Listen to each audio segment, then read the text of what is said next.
Welcome to this News Hub special. I'm Simon Constable. We have Wall Street Journal Supreme Court correspondent Jess Bravin standing by at the court.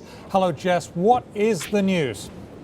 Well, it's a remarkable day for affirmative action because it survived a more than a year-long examination by the Supreme Court that many observers expected could be fatal to the program that gives consideration to race in university admissions. The court had indicated that it was extremely skeptical of such programs, but instead you see a broad majority of the court decided to return this case to the lower courts for further examination as to whether or not the affirmative action program at the University of Michigan was necessary and complies with Supreme Court guidelines, rather than deliver a sweeping ruling that many conservatives had hoped for, abolishing the use of racial consideration entirely. And this is an opinion by Justice Anthony Kennedy. It's quite consistent with what he said 10 years ago in another affirmative action case. But here we see him joined by both liberal members of the court, such as Justice Sonia Sotomayor, and more conservatives, including Justice Antonin Scalia and Chief Justice John Roberts. So it is quite a remarkable decision. It is far, far short of what anti-affirmative action activists had hoped for. It must be a huge relief to the higher education community, which had vigorously fought to defend its authority to use affirmative action in admissions. Hey, Jess, this is Ashby Jones here in New York.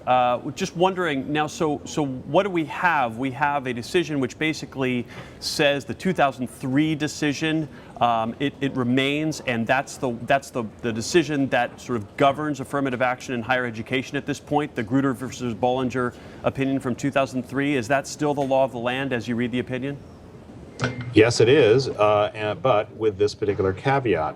The Fifth Circuit Court of Appeals, which upheld the University of Texas affirmative action program, essentially accepted at face value that one, diversity in higher education admissions was what the law calls a compelling government interest, and took on good faith that the University of Texas, or rather took as given that the University of Texas had acted in good faith and properly done all the necessary balancing and evaluation to arrive at the program that it used when it affirmed the program. The Supreme Court says not so fast. It says that sure, we can accept the judgment of higher education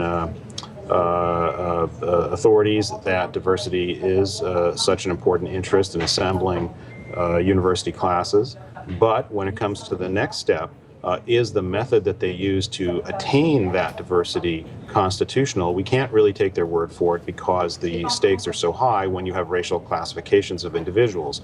So instead, the Supreme Court is remanding this case back to the lower court and saying, you have to carefully examine whether what Texas is doing, the way they evaluate race in their admissions process, is constitutional. And the term that the court uses, the term that of art in this particular field is called strict scrutiny. That means that they have to come up with very, very strong reasons why what they are doing is necessary to reach the end of diversity. That's so the case goes back to the lower court, and it's an instruction for lower courts to examine more closely what universities are doing if their admissions programs are challenged. But it means that Texas will have an opportunity to explain in the lower court why the particular admissions formula it uses is constitutional. The challenger will have an opportunity to say why it isn't.